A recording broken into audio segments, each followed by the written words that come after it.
Hey y'all, welcome to another episode of the Hardy Wrestling Podcast with your girl Stephanie Hardy. If this is your first time listening, thank you for joining the ride, and if this isn't your first time listening, thank you for staying consistent with me in this crazy journey we call professional wrestling.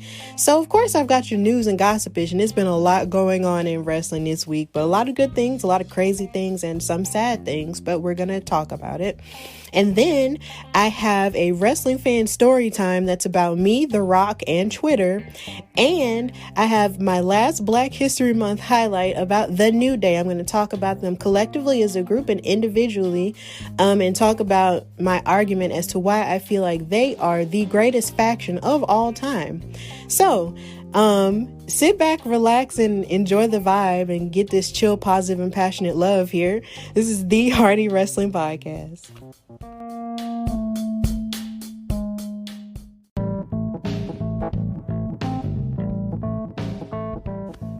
All right, so in your news and gossipish, we're going to start with talking about Bow Wow and the wild tweets that he put out this past week. So Chris Bay, who's an wrestler for Impact and a former X Division champion, tweeted at Bow Wow and said, "Bow Wow got 3 million followers with 14,000 views, but proceed." And Bow Wow decided to tweet at him and say, "Another broke A-word wrestler wanting attention. You can't even get booked for a dark match." And then he went on to tweet and say, "Bro, if you not in the WWE, held a title belt, or at least dated one diva, don't tweet me," in all caps. And then he went on to tweet, "Yo, bro, I'm not talking to wrestlers no more. If A, they've never been a WWE champion, B, made a pay-per-view event," or he probably meant to say main event, or C, had their own action figure, we're not in the same league. And Chris Bay responded by saying, "Correct," in all caps. "I can get booked for a dark match, main events too. I'd say thanks for the clout, but you have none to give me. Good luck in your journey, Bow Wow." And it's funny because just a few months ago, Chris Bay fought in a match with Rich Swann for the Impact World Championship, making it one of the first times, two black men were able to fight for a mainstream title like that since, I believe, 2001 or 2002, since Booker T and The Rock. So really, I feel like Bow Wow may have shown that maybe he might be tweeting at wrestlers for the sake of clout, because over the past couple of weeks he has been talking about how he was interested in wrestling in the WWE and tag teaming with Rey Mysterio and possibly fighting Bad Bunny and all of that, and it sort of fed into my argument that rap and wrestling could have an era the same way rock and wrestling could. But when you have somebody like Bow Wow tweeting reckless stuff like this and not seeking to learn about wrestling outside of WWE, it's a little bit of an issue. So, and I don't necessarily want to be the type of person that'll say, "Oh, you need to stay out because you're not a real fan," but at the same time, if you're gonna diss somebody, the least you can do is know more about the sport or more about the person that you're dissing, and knowing that just because they're not in the WWE does not make them irrelevant. Stop it. Chris Bay is one of the best wrestlers in the world, and he should definitely give Impact a chance. And he shouldn't call him broke either. You don't know what's in his bank account. And then I had a problem with Bow Wow saying, if you haven't dated at least one diva, don't tweet at me. Like, if he was really a true full-on fan, he would understand that the women haven't been called divas since 2016. Literally. 2016. They're called superstars now. And it almost gives off the impression that he felt like the divas were just back there for the sake of the conquest of the male superstars. And that is not the case. And that's a very problematic way of thinking. And he needs to chill. So I feel like if Bow Wow really does want to learn about wrestling, he really needs to come correct and chill out and stop dissing people that he himself does not know. Also in the news, we had the Big Show, formerly known as the Big Show, but his name is Paul White, signing a long-term deal with AEW. It was announced that he is going to have an extensive role within AEW, and on top of his return to the ring, he'll serve as a commentator on AEW Dark Elevation. So Elevation is going to air Mondays at 7 p.m. Eastern Standard Time on AEW's YouTube channel, and it will showcase AEW's established and rising stars as well as the top independent wrestlers within the industry, competing against each other in the ring in pursuit of wins. So Paul White is really excited about that. He stated to say, "It's been amazing to watch what AEW has built in just a couple of years. AEW Dark is an incredible platform to hone the skills of up-and-coming wrestlers, but I also love that established AEW talent can build out their personalities and showcase themselves in new ways on Dark. It's no exaggeration when they say AEW is boundless." So, this kind of shocked me a little bit because the last time we saw the Big Show on WWE programming was on Legends Night, and he got ran down by Randy Orton because Randy Orton was just going down a list of older legends that he was just gonna, verbally abuse that night, and he verbally abused him, and the rumor is that he didn't like it, but, and then plus not to mention he had his sitcom, with the WWE called The Big Show on Netflix. So this was kind of shocking to hear that he had signed with AEW, but we do wish him the best in his future endeavors, and I'm hoping that this decision will give him some fun and something new to do, in wrestling. So kudos to him. And now we're going to shift into some sad news. Joseph Hudson, aka Josephus, and the question mark of NWA fame, passed away this week. The NWA actually released a statement quoting as said that National Wrestling Alliance is devastated to learn of the passing of Joseph Hudson, better known to fans as Josephus, and the question mark. Joseph has been a pillar of the NWA for many years, whether it be as the enigmatic leader of the Kingdom of Josephus or the beloved master of Mongrovian karate. Joseph will be remembered for his warm personality and imaginative spirit. We extend our deepest sympathies to Joseph's family, friends, and fans.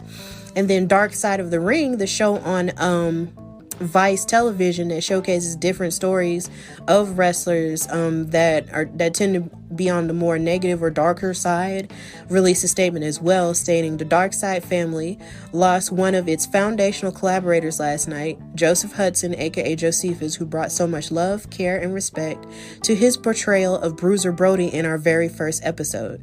We send our deepest condolences to his family, friends, and NWA colleagues. Back when the series was in early development, a hugely inspirational moment was discovering Josephus's work. His in-ring presence gave us the confidence that dramatic reenactments of this world could be achieved. When we finally met him in person, we also discovered that we were kindred spirits, sharing a mutual love for obscure cult movies, heavy metal, and vintage sci-fi paperbacks. Perhaps most importantly, Joseph rightfully and stiffly body slammed us both in a ring so we could better understand this wrestling journey we were about to embark on. You will be deeply missed. Dark Side wouldn't be the same without you. Rest easy. And this came from the creators of the Dark Side of the Ring series, Evan Husney and Jason Eisner. So we extend our sincere sympathies to his family and hope that they have all the peace and love and healing that they deserve at this time. And also, someone else passed away in wrestling as well. His name is DK Meadows, and he was a star in the U.S. Indies. He passed away on Monday, and his real name was Daquan Meadows, and he was a student that was trained in a Combat Zone Wrestling dojo, and he made his debut in 2018. And no cause of death has been released. And Combat Zone Wrestling released a statement via Twitter saying, CZW is heartbroken to have lost a member of the family. DK Meadows was a beloved friend to all of us with a tremendous work ethic and limitless potential. Our hearts go out to his family and loved ones. He will be truly missed. We will love, honor, and remember him forever. He made his debut in CZW in August of 2018 as part of the CZW Dojo Wars, facing one of his trainers, DJ Hyde, and then he would soon pair with Jay Free in tag team action throughout the year. And in 2019, he would face other rising young stars like Jordan Oliver and Charlie Tiger. The following June, he captured the CZW Medal of Valor Championship, and he made his CZW main roster debut that October, competing in a scramble match with Casey Navarro, Big Game Leroy Green, and others. So we extend our condolences to all of his friends and his family, and I hope they have peace of mind and healing during this time as well. So to shift gears a little bit more, also in the news, we have new WWE Performance Center recruits.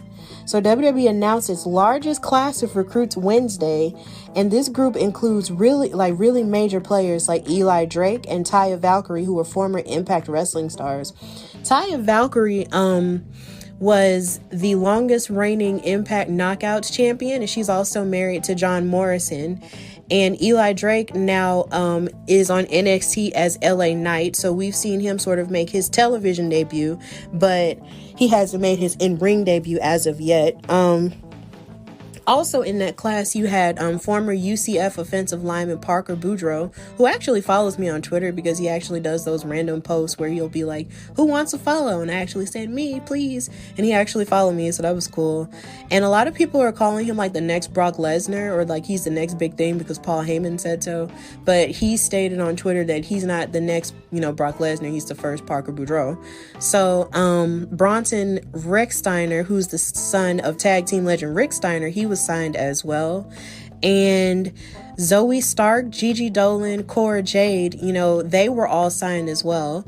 So it's just been a lot of cool people who got signed to the Performance Center, and I'm looking, and some of them have shown up on NXT, but then others, have yet to make their television debut, but we say congratulations to all of them, and we can't wait to see what they have to offer us.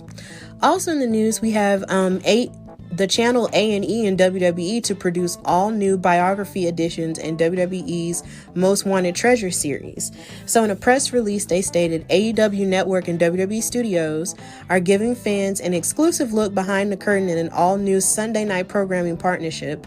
With unprecedented access to WWE's archive, the 10-week programming block features 8 original 2-hour documentaries under the award-winning biography banner, showcasing the stories behind some of the most memorable WWE superstars, including Stone Cold Steve Austin, Macho Man Randy Savage, Booker T, Shawn Michaels, Bret Hart, and Mick Foley.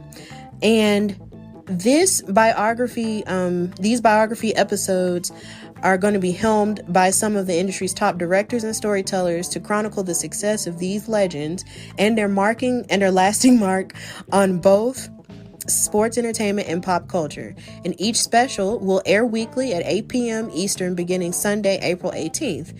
So following that at 10 p.m. Eastern, they're going to have a new series called WWE's Most Wanted Treasures, which is going to be led by Stephanie McMahon, the Boss Lady name twin, and Triple H, her husband, as they launch a hunt for some of WWE's most iconic missing memorabilia, including Kane's original mask, Ric Flair's butterfly robe, Andy Kaufman's neck brace, Andre the Giant's passport, and much more.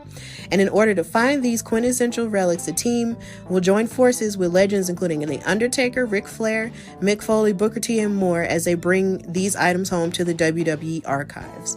So it looks like there's a lot of new content coming to television in terms of WWE and A&E. So I think that's going to be really cool for people who did seek, who do want to seek to learn more about the wrestling business and more behind the scenes stuff about, older wrestling that they used to watch, back in the day. So I think that's going to be really cool. And also in the news, on SmackDown, Bianca Belair made her absolutely amazing choice in choosing Sasha Banks to fight for the SmackDown Women's Championship at WrestleMania in April, which means this will be the first time 2 black women will face each other for a mainstream major women's title at WrestleMania ever. Man, I was so happy to see that take place last night. And I really feel like if this moment was going to be quoted as anything, it should be quoted as "you're going to live to see it happen," because it's just a beautiful thing. I feel like there are so many women, so many black women who paved the way, for something like this to happen. And just knowing that it is about to happen just makes me feel really good inside. And for the first time in my wrestling fandom life, I'm going to be split down the middle. I don't know who I specifically want to win. It's the hardest decision of my life. I'm going to go with Bianca. I'm going to predict that Bianca Belair is going to win it all because she has the most on the line and the most to prove.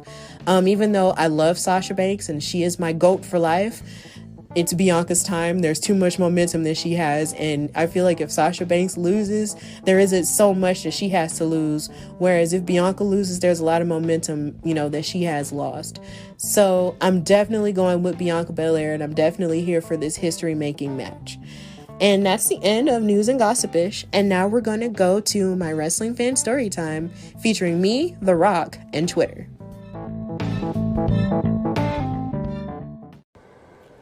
Okay, so I was sitting with my friends one day and they asked me, Stephanie, how do you record your podcast? And I said, with the Anchor app on my phone. And they were like, are you serious? I'm like, yeah, it's that simple. It is absolutely free. There are creation tools that allow you to record and edit your podcast right from your phone and your computer. And it will distribute your podcast for you so it can be heard on Spotify, Apple Podcasts, Google Podcasts, and many more. You can also make money from the podcast with no minimum listenership. And it's got everything you need to make a podcast in one place. They even have classes and stuff that you can listen to that will give you all kinds of good tips on what you need to do in order to make the best podcast. So if you want to do this, download the free Anchor app or go to anchor.fm to get started. That's anchor.fm or download the free Anchor app to get started.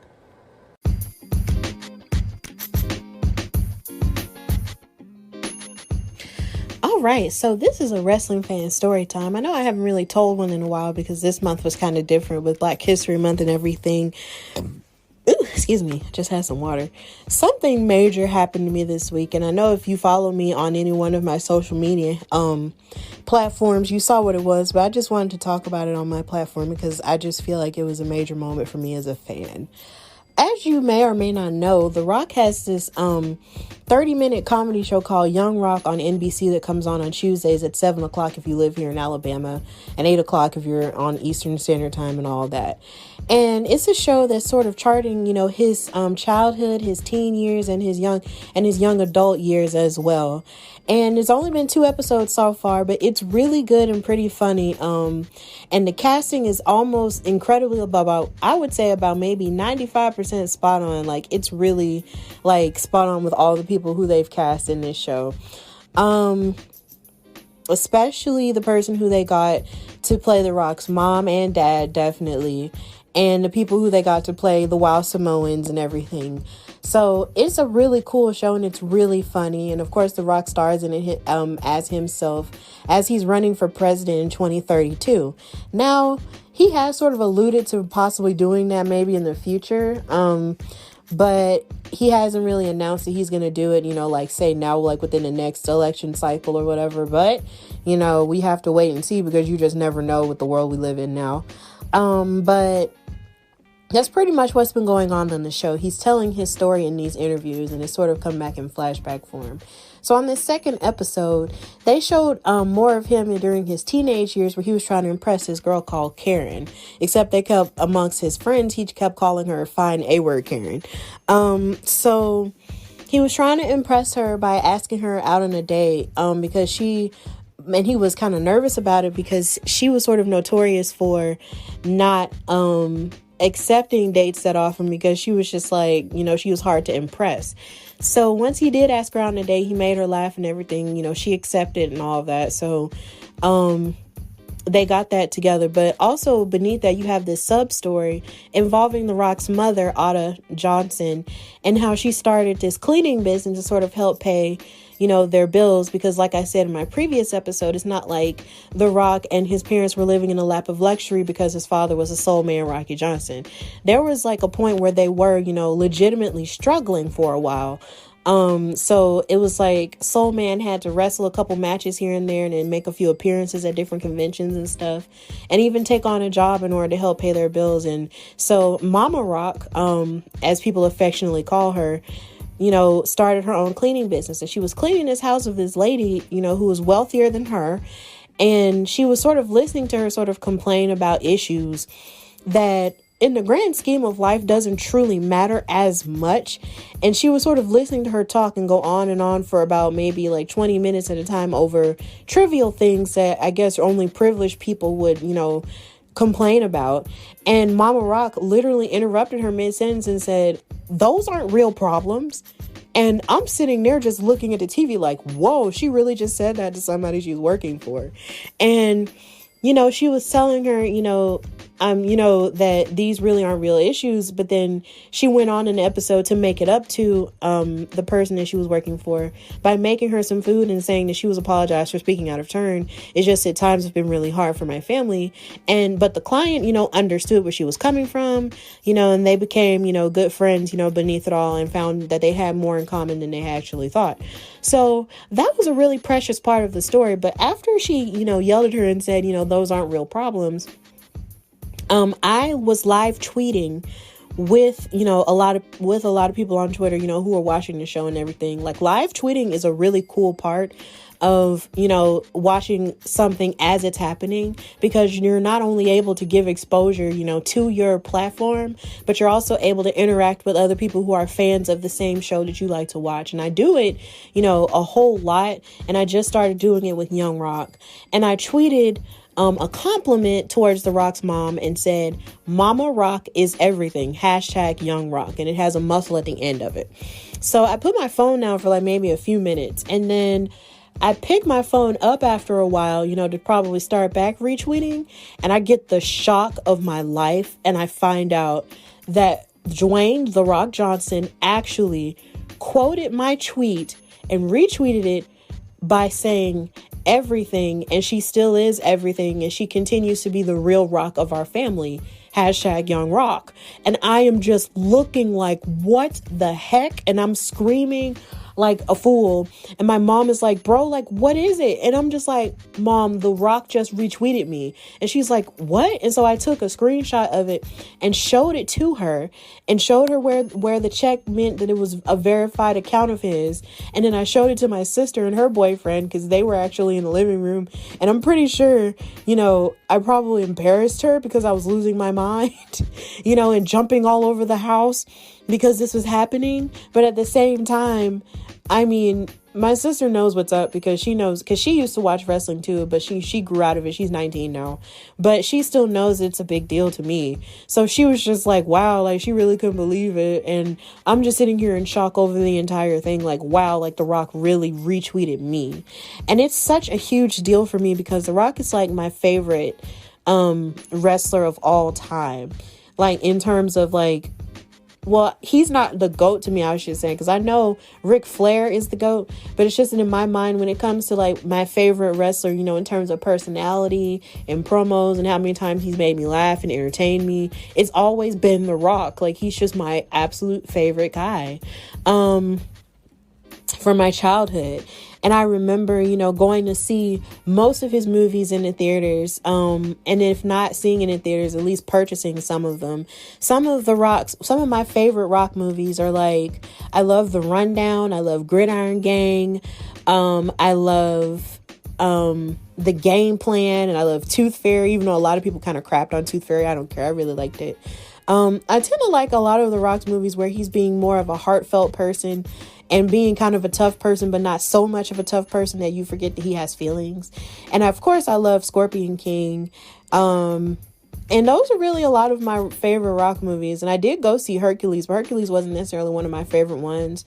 And I'm really excited to see him in Black Adam, because I just want DC to just sort of, this has nothing to do with wrestling, but I just want DC and their movies to just sort of beef up and just become, on Marvel's level. But I just want them to just become more organized. But outside of that, like, I just really love The Rock. I love how he's just sort of taken his personality and just gone straight to the moon with it. He's one of the highest paid actors in all of Hollywood. I love all of his movies. Everything he's done with Kevin Hart, like, they're a match made in comic heaven. Just anything that The Rock does, I just absolutely love and just support, as long as it's for the good of, entertainment, and all for the good of, the people and stuff like that. Like, he just seems like he's a really cool person. If I ever met The Rock, I would probably pass out, or probably just burst into like a puddle of tears, because I just love him so very much. Like, seriously. It was just, and then he was the host of the WrestleMania that I went to in Atlanta in 27. Even though a lot of people hate WrestleMania 27, like, that's my favorite one. That's my baby, because I went to it. And then it's just like, watching him sort of screw John Cena, who came out there with a choir and everything to face The Miz for the WWE Championship, to start a whole year-long feud to lead up to the next WrestleMania, was just a huge deal. And their once-in-a-lifetime match was A1. I love it. I actually just watched it like last week. So it's just kind of like I just love The Rock so very much. And it's just, he's just one of my favorite people. And so to get retweeted by him, me with a small podcast. Like, I've been doing this wrestling podcast for like a year and some change now. And to know that there are people who are noticing the things that I do say just means the world to me, because I just felt like just a year ago, the name of my first episode was Random Girl, Random Podcast, because I didn't think I could start a podcast, and people would actually listen to me. Because when you think of podcasts, I think of people who are like experts in their field, or people who are like rich, or people who are like famous, who you'd want to listen to anyway because they already have a platform. I didn't think anybody would care to listen to someone like me who's just, an ordinary person, an ordinary millennial just trying to figure life out.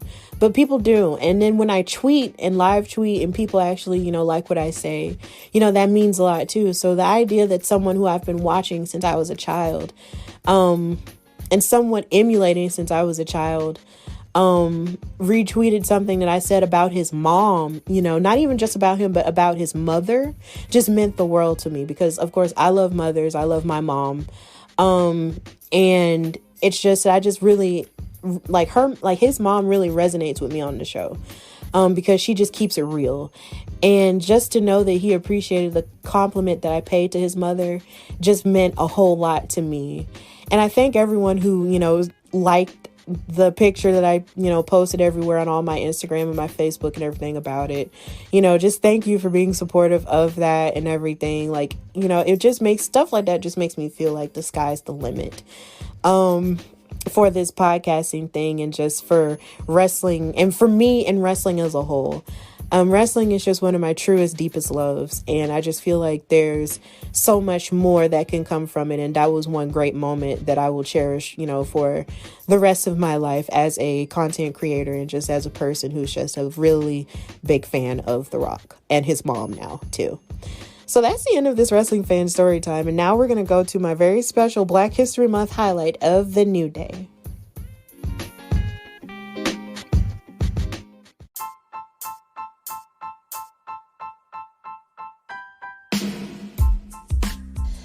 All right, so in this Black History Month highlight, it's going to be a little bit longer because I'm going to be talking about the group, The New Day. And I'm going to be talking about them individually, of course, and collectively what they've done as a group. And I'm going to use this to feed my argument of saying that they are the greatest faction of all time. So we're going to start with the longest tenured WWE superstar in the group, which is Kofi Kingston.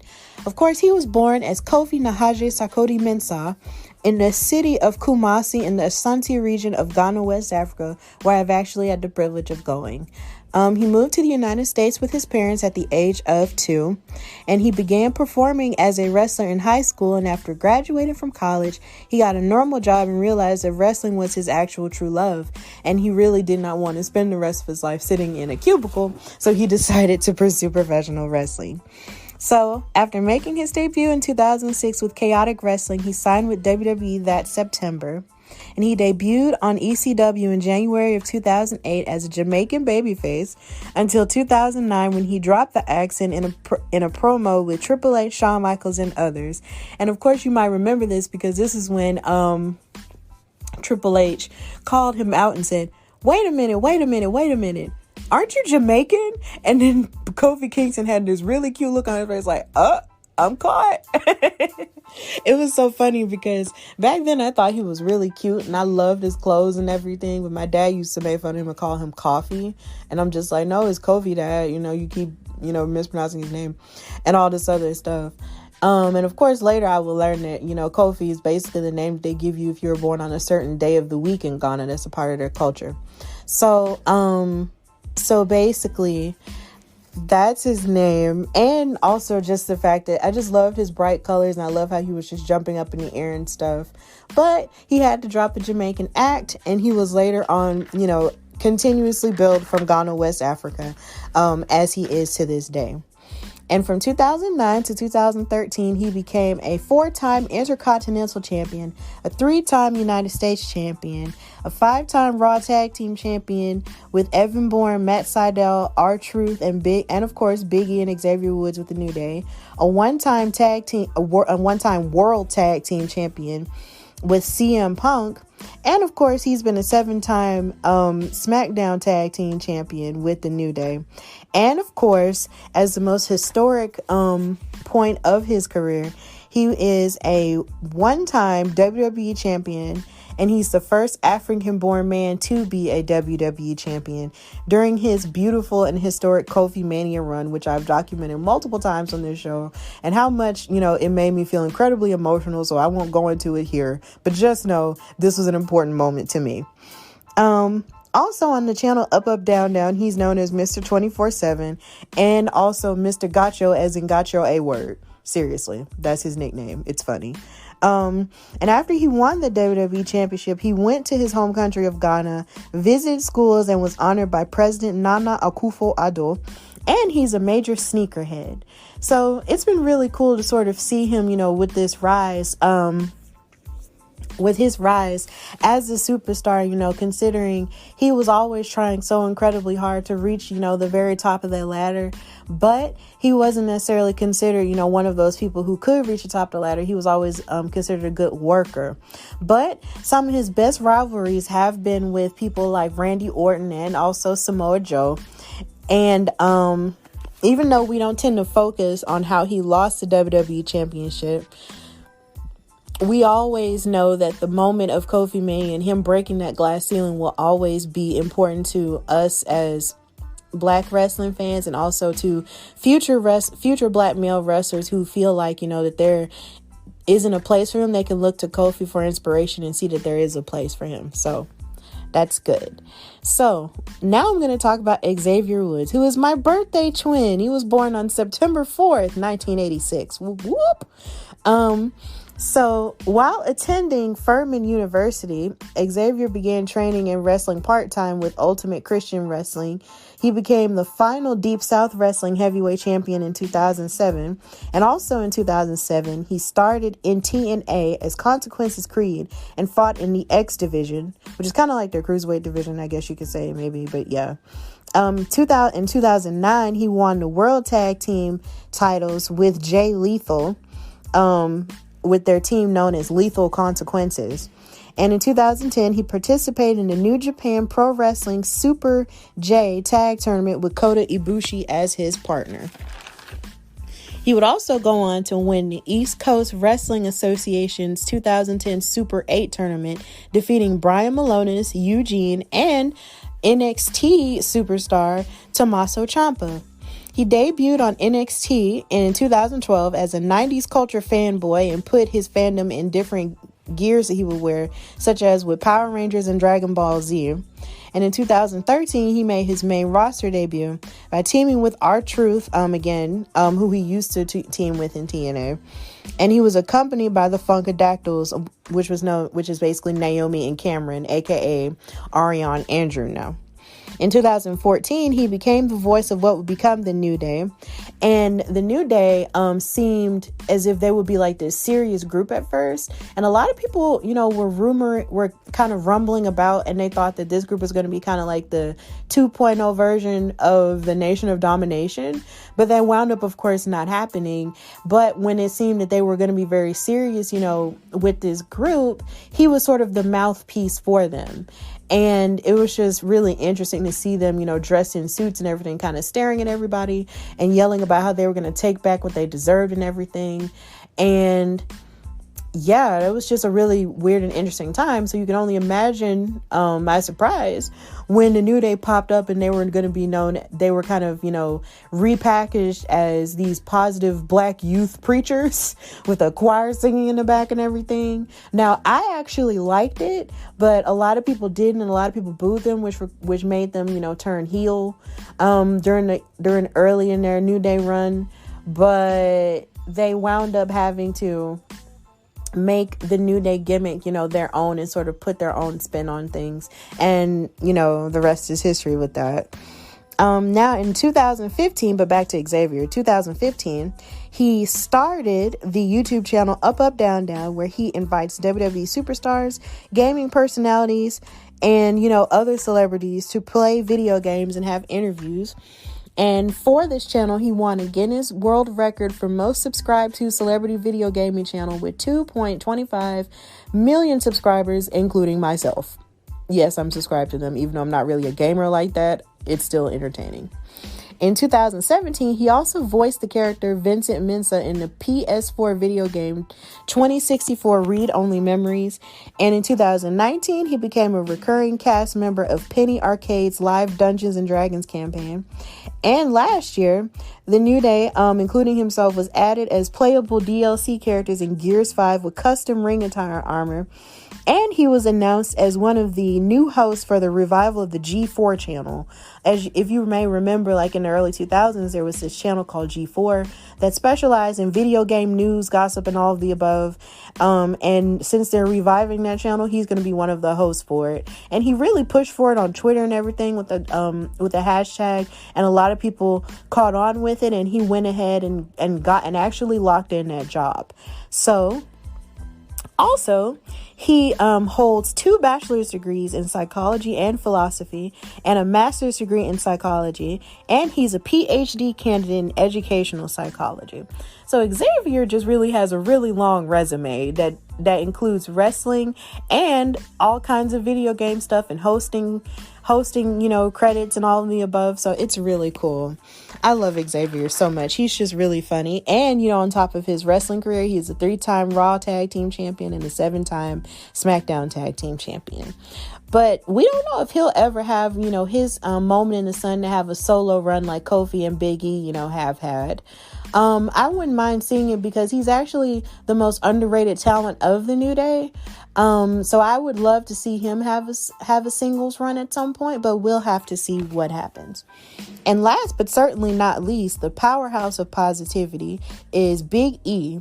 He is the first Black NXT champion. He's a 2-time Intercontinental champion, including right now during his reign. He's a 2-time Raw Tag Team champion and a 6-time SmackDown Tag Team champion. He was a high school wrestler, and then he attended the University of Iowa, where he played football as a defensive lineman for the Iowa Hawkeyes. And after, encountering a couple of setbacks in terms of injury, after he graduated from college, he went to the world of powerlifting, and he won first place in the USA Powerlifting US Open Championships in 2010 and 2011. And in 2012, he made his main roster debut by aligning with AJ Lee and attacking John Cena. And he became the enforcer for AJ Lee's on-screen boyfriend at the time, Dolph Ziggler. And he was a secret admirer to Caitlyn in order to get in her head, which ultimately led to AJ Lee winning the Divas Championship at that time. It's so funny because I remember that storyline, and I wanted Big E and Caitlyn to be a thing. They were so cute.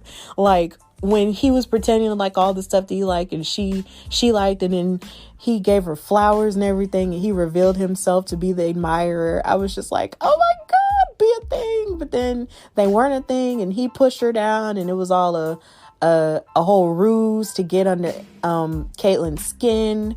It was so sad, but he played his role to a T, and it was really, really good. And I'm pretty sure that was a very underrated storyline at the time, but it was still really good to me. And last year, he was given the blessing to go on a singles run after Kofi had sustained some injuries from a ladder match at Extreme Rules, the horror show, where they lost their SmackDown tag team titles to Nakamura and Cesaro, I believe. And so since then, he's been sort of separated from the New Day thanks to the draft. Kofi and Xavier got drafted to Raw, and Big E had to stay on SmackDown. So really, the New Day, persona is something that he still has and he still wields. But at the same time, he's sort of finding his own identity as a tough guy who's still very much, positive and cool. But he's beginning to be more serious when it comes to, his opponents. So that's really interesting stuff there.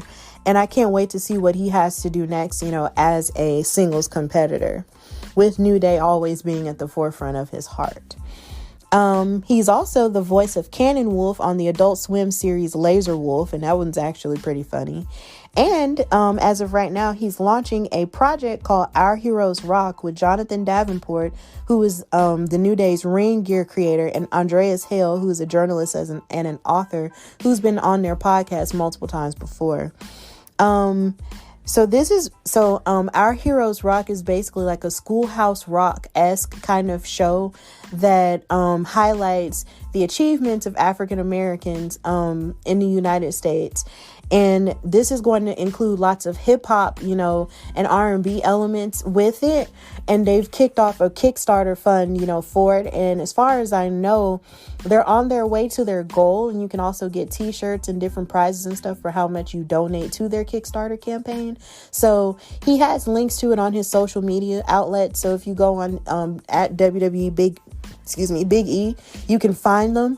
So if this is important to you, please, I would say definitely donate to that, because I feel like our kids could stand to have, a Black History form of Schoolhouse Rock, set to rap music. So that would be really cool. And he also has a WWE 24 documentary premiering tomorrow. So if you want to watch that, please check that out. So I don't necessarily have to spoil everything for you in this highlight. But I can't wait to see his story unfold on tomorrow with his WWE 24. So collectively, so as you can hear, individually, the New Day has done a lot of great things. And I would also venture to say that they are the longest reigning tag champs for 483 days, which is a record that has yet to be broken. Together, they embody a spirit of Black brotherhood, friendship, and support to show that you don't necessarily have to break up in a negative way for someone to gain success, that you can actually have a support system behind you and you don't have to stab each other in the back in order to do it. They hosted WrestleMania 33 in Orlando dressed as Final Fantasy characters and added to the moment in which the Hardy Boys made their surprise return. It was really cool. They also published a book called The Book of Booty, Shake It, Love It, Never Be It in 2016. And of course, they host their podcast called The New Day, Feel the Power since 2019. And they also serve as supporters of the Black Lives Matter movement. And of course, during the aftermath of the tragic killing of George Floyd by Minneapolis police officers, they utilized their platform and their ring gear to give awareness to people's lives who have been unjustly taken by violence, by wearing armbands with the names of those people and also the names of people who passed away as civil rights icons. And they even had a t-shirt design from when they took a knee on SmackDown that time during the pandemic era, and had the proceeds donated to the NAACP fund. So they also have a Boudreau cereal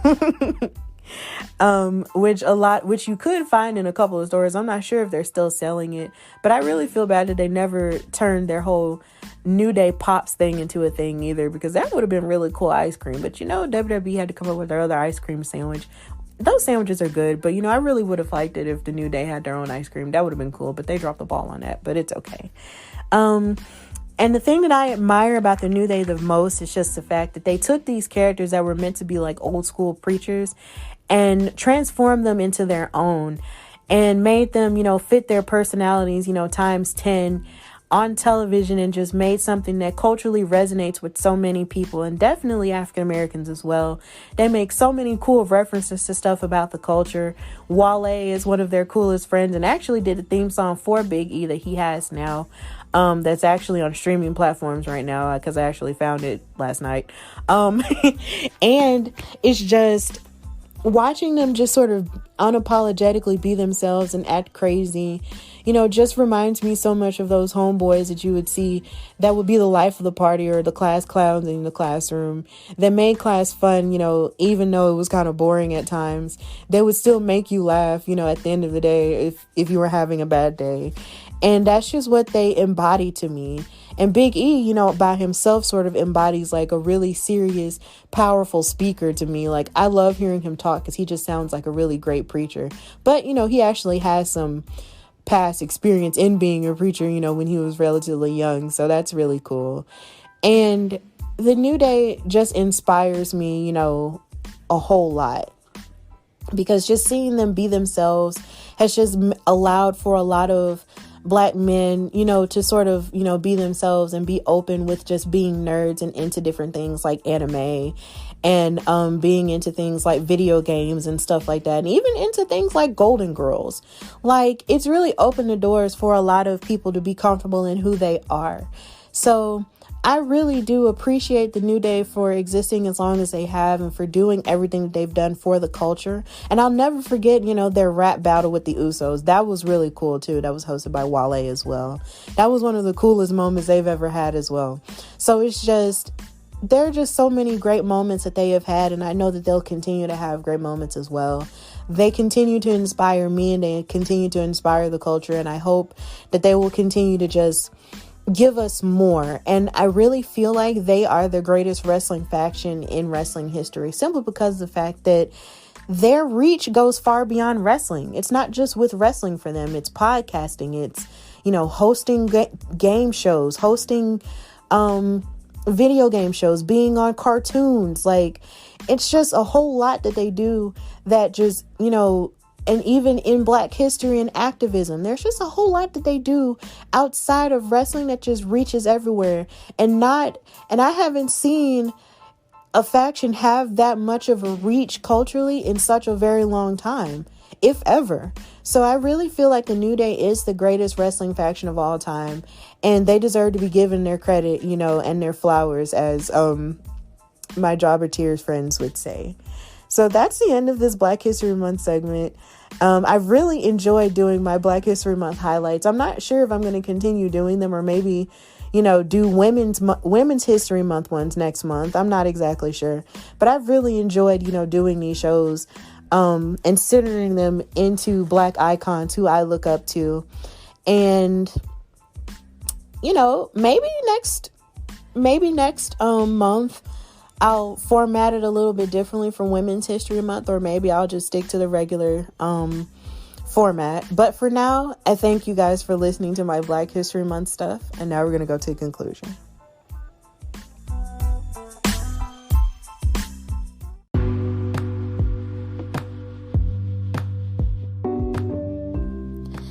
All right, so thank you for listening to this episode of the Hardy Wrestling Podcast.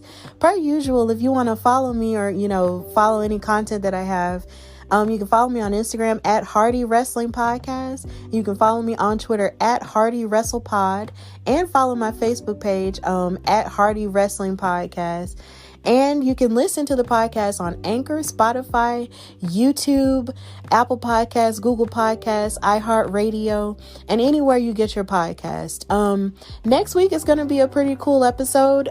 So I can't wait to surprise you with what I have, coming for that episode. And I just thank you guys for listening and for supporting my show.